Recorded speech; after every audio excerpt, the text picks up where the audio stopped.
Happy game day, Stars fans. The Dallas Stars are back in action tonight, taking on the Buffalo Sabres, but we have juicy stuff we have to get to first. General Manager Jim Nill spoke on the trade deadline. Let's get into it next on Locked On Stars.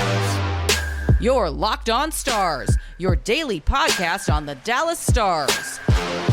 Part of the Locked On Podcast Network. Your team every day.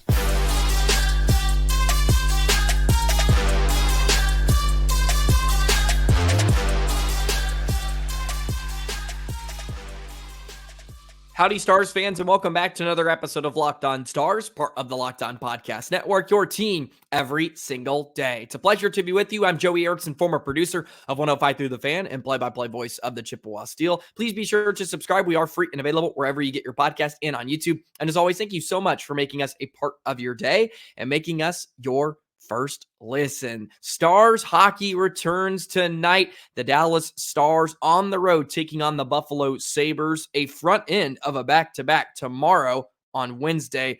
They'll be taking on the Toronto Maple Leafs. So a tough back-to-back to open up the quote-unquote second half of the season, which means the trade deadline is right around the corner. And this is the juicy part of the season. So many deals are already being made, and hopefully the Stars do not get left behind. General Manager Jim Nill, we are all asking you improve this squad so the Stars can make a run for that Stanley Cup come springtime. So we'll have to jump into that. Also, the offensive powerhouse that the Stars have become with some interesting numbers that may not correlate with this Stars offense. At least I find intriguing. So hope you're having a wonderful, wonderful Tuesday and are excited for Stars hockey to return.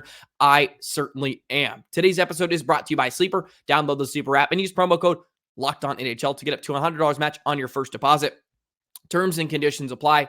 See Sleeper's terms of use for details. So Mike Heika dropped another banger yesterday. It's a Q&A with General Manager Jim Nill. I will not read word for word every single answer Mr. Nill had to these questions. I will paraphrase where I see fit, but there's some interesting stuff in there. And of course, I will give my thoughts on each answer. So the first Q, as they say, how do you assess the first 49 games and where the team sits right now? The answer, I think it's been a good start points-wise. We're up in the top 5 or 6, so I'm not disappointed, but the bright spot for me is I know we can play better. We have won a lot of games because we are more skilled than other teams, but I know there's another level we can go to. Absolutely, maybe the understatement of the season. Of course, the Stars are in a good spot in the standings, second place in the Central Division, but there just feels like there's some untapped potential, especially with the way this offense has exploded this season. They've regressed defensively and they've regressed in net. If they can get back to where they were a few seasons ago, man, this team could be very, very deadly. They need to find that balance, right, of great offense and really, really good defense. And they've just struggled to find that. They haven't been as consistent as a defensive team as they would have liked. Sometimes they show flashes of it, especially in second periods. I believe they have the best goal differential in the second period, and it's like plus 40, I believe, or plus 30, somewhere in the high 30s. It's incredible what they're doing in the middle periods. And that's kind of their potential, I feel like, their ceiling, where they can just bulldoze teams. And he's right. They're beating teams because they're just mostly more skilled. They have better talent. And even then, they're not winning by huge margins on a lot of nights, even though they have this season. They have scored a plethora of goals and they've ran some teams out of the building. But look at games right before All-Star Weekend. The Ducks and Capitals. You had to hold on for dear life. You gave up some leads and you were forced to go to overtime and play extra hockey. You got out of them with wins, and a win is a win at the end of the day, but you got to be able to close out teams. But the more juicy stuff, of course, revolves around the trade deadline. And he was asked, is this a year where you feel you may be more aggressive? And he said, I'm not too worried about it. There are always going to be things that happen that you didn't think would happen, but that's our league. There are always 4 or 5 players who are priority guys, and you just monitor that and see what happens. Can we be in the market? We'll see. Then once you assess that, you see where the other options are available, and you just stay active in talks with everybody. So, and I understand he's not going to put it out there in the world that we're desperate for help and we're desperate for a right shot defenseman and all that good stuff, because business does play a role in this factor. And yeah, there are some top level priority guys within this trade deadline. Adam Henrique from Anaheim is a guy that a lot of teams will be interested in. A depth forward piece. Stars are going to be out on him. And of course, Chris Tanev. And I've named a few others throughout the season, but Chris Tanev seems to be the top defenseman that teams will be looking to add. And there were reports about a second round pick plus an asset. Cap space plays a big issue with the Stars, at least, and how they manage that if they are able to bring in somebody like Chris Tanev. And I know a lot of fans aren't going to be satisfied with that answer, but he's of course having to look at it from a leverage standpoint. And he also mentioned how the next month might emphasize how aggressive they need to be, because he was asked, do you think you need another defenseman? He said, I think it will be determined in the next month. That can cause a lot of frustration, because I think the answer is pretty clear from the last 4. And look, depth for the sake of depth is not always a good thing, but if you can add a very tangible asset that can help you right away, where you're a better team tomorrow than you were yesterday,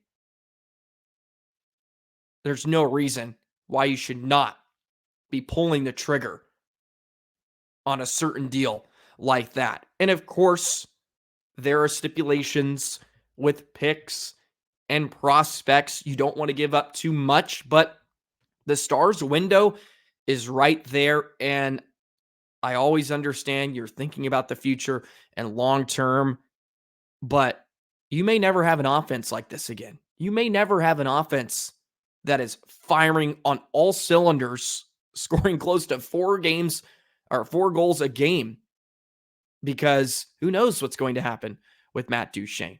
What about Joe Pavelski? I know he hasn't aged and he hasn't regressed, but how long can he keep that up for? There are some circumstances right now that you have to think about. And I think the Stars need to jump at the opportunity. And he was also asked, is getting a right-handed defenseman a priority? He said it depends on what's available. It would be nice to have balance between lefties and righties, but you just have to see what's out there. Speaking of what's out there, I mentioned Noah Hannafin and Chris Tanev before. Those are the 2 Flames defensemen that are going to be probably pretty high priority for a lot of teams. The Flyers situation is interesting because I don't know what they're exactly going to do at the deadline, because they are in a playoff spot. They're 3rd currently in their division, but they have lost 5 straight. Does that make them sellers at the deadline? Because they have some young, not really necessarily young, but veteran guys that have played in this league a while, but aren't huge names, like Sean Walker is somebody I mentioned before, and Nick Seeler. Seeler is left-handed. I'm a bit more out on him, but he is pretty shut down, 7 points in 50 games. Walker has had a better upside offensively this season, and he's 29, and somebody that wouldn't be a terrible rental for a cap hit, I believe, which is around 2.7. There are some big names out there too, like I've seen Chychrun's name, Jacob Chychrun, his name thrown around in Ottawa. The Stars aren't going to be able to go after somebody like him. I wouldn't think. Never say never, but that would take a blockbuster move. You'd probably need almost 3 or 4 teams involved in that, and more than likely you're going to have to give up Stankoven or Bork, which I don't think the Stars are going to do. As I mentioned, I hope they wouldn't. You hang up if somebody asks about them. So I thought it was intriguing what Mr. Nill had to say regarding the trade deadline and where he sees the Stars after 49 games this season. And yeah, they're in the mix of things, but I feel like you're going to regret if you don't go all in. Vancouver has already gone all in. They got Zadorov earlier in the season, and they've kind of kicked off this crazy month of what is going to be leading up to the trade deadline by bringing in Elias Lindholm. Winnipeg got a depth signing with Monahan, who's a good little player who was actually in Calgary for a number of years. Colorado went and got Parise. I'm not sitting here praising them for Parise, but a lot of people like that. Depth is depth at the end of the day. Plus, they're probably going to be looking for a netminder because Georgiev has played a ton. The Stars, I think, are better built than Colorado and Winnipeg currently. I really do. And I've come to that realization, so to speak. I think they're better built. Doesn't mean they're going to beat them in a playoff series, but I think they have better potential than Colorado because they do have a better offense and they have a better depth. In my opinion, if you go up and down the lineup, defensively, that's not as well. And if Otter's playing to his potential, I'll take the Dallas Stars. Winnipeg, the only person that scares me with the Jets is Connor Hellenbuck. A goaltender can get hot and steal a series. And Connor Hellenbuck could absolutely do that. But I think the Stars are better made up. So why not go out there and get a guy that makes you better tomorrow? It's an understatement of the year that the next month will determine if you need a defenseman. We've had plenty of months to determine that. And I hope that it isn't just this month where you're coming to that realization. And we got some problems. But Jim Nill has shown that he will go out and make a move when the Stars are in a position to do some damage. He usually has, in my lifetime at least. And he usually goes out and does something. So I'm not going to jump at the bit right now. And talk to me in a month if nothing's done. Then I may have some issues. But I think he's got something up in his sleeves. Plus, Stars are always kind of sneaky. I feel like there's not a ton of rumor mills flying around and not a ton of hoopla, right? They're the opposite of the Dallas Cowboys. You don't hear everything they do because the Stars don't need to be in headlines to be successful, unlike some franchises within DFW. Look, he said it himself, Mr. Jerry Jones. So it's an easy jab. So I'm excited though. I'm excited about this next month. This is the juicy part. And I know a ton of you are having so much fun. And I see it in the comments too, just about this, and it's almost like fantasy where you just want to go out and get everybody, of course. And I'm right there with you. Yeah, they got some moves to make. Hopefully a defenseman would be great. It would be great. Speaking of a strength, though, however, it is this offense, and the offense has been killer. Let me take you through something that did not quite correlate with the way the Stars have been playing this season. And I'll tell you about that in just a moment. Today's episode of Locked On Stars is brought to you by FanDuel. Happy Super Bowl to all who celebrate from FanDuel, America's #1 sports book. Next weekend, the big Sunday. And if you're like me, Super Bowl Sunday is all about scoring the best seat on the couch, grabbing your favorite football snacks, and placing some super bets. FanDuel has so many ways for you to end the season with a W, maybe 2 or 3. Not only can you bet on who will win Super Bowl 58, but FanDuel also has bets for which players will score a touchdown, how many points will be scored, and so much more. I'm rocking with the Kansas City Chiefs. You heard me say it And maybe that irritates a ton of people, but Patty Mahomes, as much as he's been a bit of a whiny baby and a crybaby at some points throughout this season of rocking with the Texas kid to get it done once again. New customers join today, and you'll get $200 in bonus bets if your first bet of $5 or more wins. Just visit FanDuel.com/lockedon to sign up. That's FanDuel.com/lockedon. Make every moment more with FanDuel, an official sportsbook partner of the NFL. Be sure to check out Locked On Sports today, the first ever national sports 24/7 streaming channel covering the top sports stories for you every single day. Go over there and sauce them a subscribe. Sauce me a subscribe too on Locked On Stars. Follow us on Twitter at Locked On Stars. You can follow my personal account at JoeyTheJet19. Hit that notification bell. Never miss an episode of Locked On Stars. So we've documented, it's well documented how phenomenal the Stars offense has been this season. They're scoring at a very high clip, just under 4 goals per game. They're third in the National Hockey League in that category. We've also documented the power play, and it's not as lethal as it was a season ago, but they're still getting the job done in a lot of aspects. But one of the things that seems to be a reoccurring theme for years now is the amount of power play opportunities that the Stars get. And you would think this season, the way they've managed the puck, they play in the offensive zone a lot more. They're very good off the rush. I spoke last week about how the Stars have scored more goals off the rush this season than they did all of last season already through 49 games. And you would think that would lead to more time on the power play, correct? But it really hasn't been the case. The Stars are the 4th last team in terms of power play opportunities. They've gotten 137 on the season. The only teams that rank fewer or have fewer are the Islanders, Capitals, and Sharks. And the reason that kind of jumped out to me was because the Stars have been really good in terms of puck management and playing with the puck. And of course, Corsi percentage at 5-on-5 can kind of highlight which teams play with the puck more, right? Have possession. And usually that leads to offense and would probably lead to getting on the job a bit more, but it really hasn't been the case.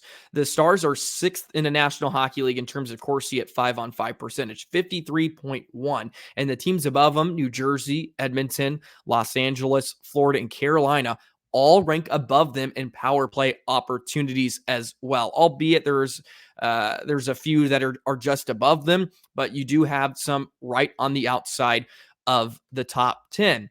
And it's a bit mind-boggling at times, and of course, it's objective with referees and how the game's being called, but you also look at scoring chances, and that usually means you're probably getting to the net more often than not. They're making things happen, and they're creating offense. The Stars are 2nd in the National Hockey League, over or just under 1,200 scoring chances this season. If you look at high danger chances, they rank about middle of the pack at 393. So they're getting a ton of scoring chances, which is no surprise, but they're just not getting on the job as much. And I guess I don't have a clear answer for why. Of course, the refs are going to be the refs, and you're not going to get every call, but it seems to be a reoccurring thing year after year. The Stars just do not get a ton of calls, it feels like. And then there's the narrative, the Minnesota Wild narrative. The Stars are a bunch of floppers and divers, so to speak. Look, newsflash, every team's diving to make calls. And hey, I'm not going to knock Joe Pavelski for using his savvy veteranness when he takes a shot in the back to go down and try to get the Stars on the job, because Stars don't get on the job very much as it is. Maybe against that team they do, but in the terms of the entire National Hockey League, they do not get on the job very much. But being a powerhouse like they have been this season. 53% Corsi for percentage at 5-on-5. They've been so good. And the amount of scoring chances they're creating, you just think they would get on the job a bit more, because you got teams that do the same thing or have similar numbers in their possession metrics, and they're getting on the job. So this is my cry. This is my cry to all the zebras out there that listen to Locked On Stars every day. Help our guys out. We need some more opportunities, even though it doesn't always lead to goals. The more we have, the more chances we get. If anything, it feels like the Stars should take a penalty because they're deadly shorthanded. They've been very, very good down a man this season, and sometimes it feels that way when the power play is just going the absolute wrong way. Can we just take a penalty? We seem to play better when we're down a man. So, I thought that was intriguing. Even though the Stars have had such success offensively and they've made such a huge improvement this season, they haven't really improved in getting on the job a bit more. And that would be a huge, exciting little change for the second half of the season, quote unquote. Stars getting on the job a bit more and their power play just becoming lethal, scoring those big PPGs. Stars need to get some of those Jamie Benns of the world and the Tyler Seguin, get some goals on the power play, get them humming. Their team's going to be very, very scary. That's indeed. And we're saying all this with an offense we're already spoiled, but you can never have enough goals, right? You can never have enough goals. And a team that's looking to score goals is the Buffalo Sabres. They're waiting to make that jump. It felt like they were on the verge a season ago. Has not been that way this year for Buffalo. We'll touch on them in just a moment. Today's episode of Locked On Stars is brought to you by Sleeper. We're about to get to the trade deadline, Stars fans, and we've had many highs and lows, but regardless of where the Stars are in the current standings, which is second in the Central Division, I want to remind you that you could win big by playing daily fantasy hockey on Sleeper, the official daily fantasy app of the Locked On NHL Network. Sleeper is our main number one choice for daily fantasy sports, especially daily fantasy hockey. Because with Sleeper, you can win 100 times your cash in daily fantasy hockey contest. All you have to do is pick the studs within the National Hockey League. The Connor McDavids, the Nathan McKinnons, who scored yesterday, and just record more or less on certain sleeper projections for things like goals, assists, even saves, or plus minus. And you can win 100 times your bet on Sleeper. You heard me correctly, Stars fans. 100 times your bet when you correctly predict the outcome of 8-player stats. So start paying attention, nail your picks, and you can start winning big. Use promo code LOCKEDONNHL, and you'll get up to $100 match on your first deposit. Terms and conditions apply. That's code LOCKEDONNHL. See Sleeper's terms of use for details and with location availability. The Dallas Stars open up coming out of the All-Star weekend with a tough back-to-back. They have 3 back-to-backs within this month. The Buffalo Sabres tonight and the Toronto Maple Leafs tomorrow. Make sure you catch the Dallas Stars taking on the Buffalo Sabres tomorrow night at 7 o'clock Central Standard Time. You can catch the hometown broadcast on SiriusXM on the SXM app. Just use the search bar and put Stars, and you can listen to that game. Should be a fun one. The Buffalo Sabres, however, are 6th in the Atlantic Division, are coming off a 5-2 win against the San Jose Sharks, 22-23-4 this season. It just has not quite gone the way the Sabres were expecting.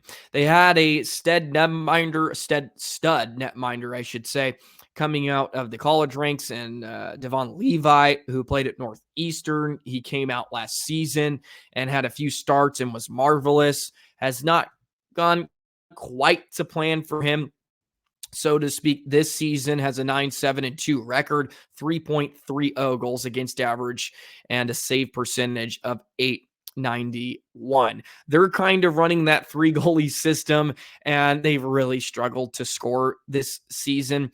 They're at a 2.98 goals per game, and they're allowing 3.14 goals against. So they are not finding any balance. They're dealing with a lot of injuries. Tage Thompson, who was their superstar a season ago, is having a pretty lackluster year, just 28 points in 39 games. A good news for them is Casey Middlestadt, who was a former first round pick, is having a better year in the production department. 42 points in 49 games, but just 12 goals. Rasmus Dahlin has 13. And he's obviously a world-class talent, but they've just really struggled to put it together, and they're on the same kind of level as the Ottawa Senators, right? Where they were supposed to kind of just get better and improve this year and maybe make a real push for the playoffs. And it just quite hasn't happened. So a softie to open up for the Stars, so to speak. Not that any games have been easy by any stretch of the imagination. And it's an important one, right? You need to get a win here tonight, pick up a few points, and test your luck in Toronto tomorrow. It's going to be tough. Toronto will get a day off since they played last night. So need to find a way to pick up some points here tonight. Looks like Jake Ottinger will be in net, and then you'll have Scott Wedgwood tomorrow on Wednesday against the Maple Leafs. So should be a fun contest tonight. Last time the Stars were up in Buffalo, they had that beatdown where they put up, didn't they reach 10?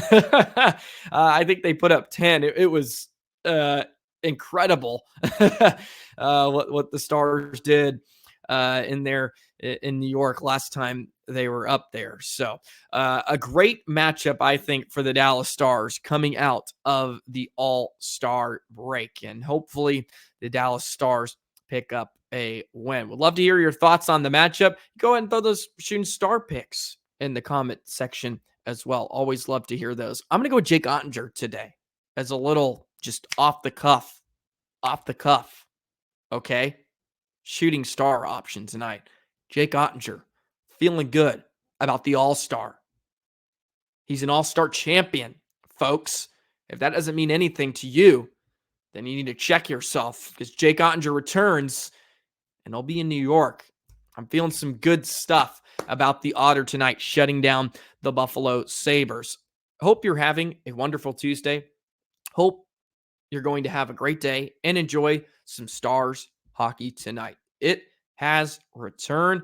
Let's get in the zone and let's have a wonderful start to the second half of this season. Be sure to like, comment, subscribe, hit that notification bell. Never miss an episode of Locked On Stars. Thank you to all you everydayers out there rocking with me every single day. I've had a ton of fun. Let's get into it. I'll have live reaction tonight. We'll break it down tomorrow, as well as talking about those Toronto Maple Leafs. And we'll go from there. So we'll see you tomorrow. So long, Stars fans.